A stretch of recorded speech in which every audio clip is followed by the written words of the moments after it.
हरे Krishna. Radhe Radhe friends, स्वागत है आपका अपने चैनल कृष्ण सेवक में। आज हम बात करेंगे निर्जला एकादशी के बारे में। निर्जला एकादशी का व्रत अत्यंत संयम और साध्य है। इस युग में यह व्रत संपूर्ण सुख, भोग और अंत में मोक्ष देने वाला कहा गया है। कृष्ण पक्ष और शुक्ल पक्ष दोनों ही पक्ष की एकादशी में अन्न खाना वर्जित है। निर्जला व्रत का पौराणिक महत्व और व्याख्यान भी कम रोचक नहीं है।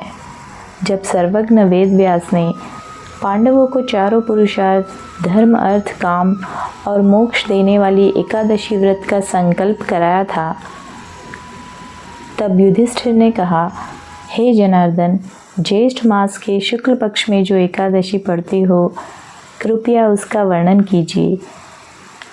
भगवान श्री कृष्ण ने कहा, हे राजन, इसका वर्णन परम धर्मात्मा सत्यवती नंदन व्यास जी करेंगे, क्योंकि ये संपूर्ण शास्त्रों के तत्वज्ञ और वेद वेदांगों के पारंगत विद्वान हैं। तब वेद व्यास जी कहने लगे, कृष्ण पक्ष और शुक्ल पक्ष दोनों की एकादशी में अन्न खाना वर्जित है। द्वादशी के दिन स्नान करके पवित्र हो और फूलों से भगवान केशव की पूजा करे। फिर नित्य कर्म समाप्त होने के पश्चात ब्राह्मणों को भोजन देकर अंत में स्वयं भोजन करे। यह सुनकर भीमसेन बोले, परम बुद्धिमान पितामह, मेरी उत्तम बात सुनिए। राजा युधिष्ठिर, माता कुंती, द्रौपदी, अर्जुन, नकुल और सहदेव ये एकादशी को भोजन नहीं करते तथा मुझसे भी यही हमेशा कहते हैं, भीमसेन, एकादशी को तुम भी न खाया करो। परंतु मैं उन लोगों से यही कहता हूँ कि मुझसे भूख नहीं सही जाती। भीमसेन की बात सुनकर व्यास जी ने कहा, यदि तुम नरक को दूषित समझते हो और तुम्हें स्वर्गलोक की प्राप्ति की इच्छा है, तो दोनों पक्षों की एकादशियों के दिन भोजन नहीं करना चाहिए। भीमसेन बोले, महाबुद्धिमान पितामह, मैं आपके सामने सच कहता हूँ, मुझसे एक बार भोजन करके भी व्रत नहीं किया जाता, तो फिर उपवास करके मैं कैसे रह सकता हूँ। मेरे उदर में वृक नामक अग्नि सदा प्रज्वलित रहती है, अतः जब मैं बहुत अधिक खाता हूँ तभी वह शांत होती है। इसलिए महामुनि, मैं पूरे वर्ष भर में केवल एक ही उपवास कर सकता हूँ, जिससे स्वर्ग की प्राप्ति सुलभ हो तथा जिसके करने से मैं कल्याण का भागी हो सकता हूँ। ऐसा कोई एक व्रत निश्चय करके बताइए, मैं उसका यथोचित रूप से पालन करूँगा। व्यास जी ने कहा, ज्येष्ठ मास में सूर्य वृष राशि पर हो या मिथुन राशि पर, शुक्ल पक्ष में जो एकादशी पड़ती हो, उसका यत्न पूर्वक निर्जल व्रत करो। केवल कुल्ला या आचमन करने के लिए मुख में जल डाल सकते हो, उसको छोड़कर किसी भी प्रकार का जल मुख में न डालें, अन्यथा व्रत भंग हो जाता है। एकादशी को सूर्योदय से लेकर दूसरे दिन के सूर्योदय तक मनुष्य जल का त्याग करे।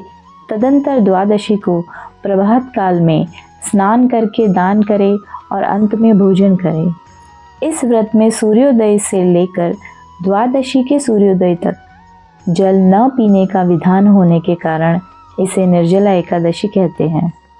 वर्ष भर में जितनी भी एकादशियां होती है, उन सब का फल निर्जला एकादशी के पालन मात्र से मनुष्य प्राप्त कर लेता है।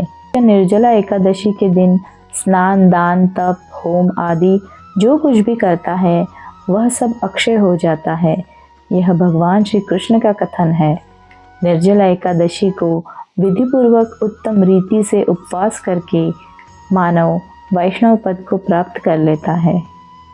निर्जला एकादशी के दिन सुबह उठकर स्नान किया जाता है। इस दिन ब्रह्म मुहूर्त में स्नान करना बेहद शुभ माना गया है। इस दिन भगवान विष्णु को प्रसन्न करने के लिए भक्त उनके प्रिय पीले रंग के वस्त्र पहनते हैं। इसके पश्चात धूप, दीप आदि के साथ पूजा की जाती है और श्री हरि से अपनी मनोकामनाएं कहने के साथ ही अपनी गलतियों की भी क्षमा मांगी जाती है। शाम के समय एक बार फिर विष्णु पूजा में भक्त भगवान विष्णु की आरती करते हैं भोग लगाते हैं और प्रसाद का वितरण करते हैं। भक्त अगली सुबह स्नान के पश्चात ही निर्जला व्रत का पारण कर व्रत की समाप्ति करते हैं।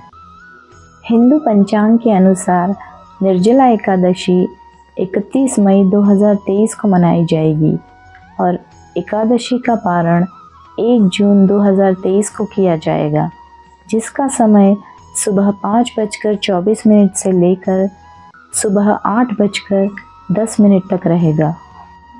अगर जानकारी अच्छी लगे तो वीडियो को एक लाइक ज़रूर कर दीजिए और अभी तक चैनल को सब्सक्राइब नहीं किया तो प्लीज़ चैनल को सब्सक्राइब कर दीजिए, ताकि हम ऐसी ही नई नई जानकारी भरी वीडियो आपके लिए लाते रहें। तो मिलते हैं अगली वीडियो में, तब तक के लिए हरे कृष्णा।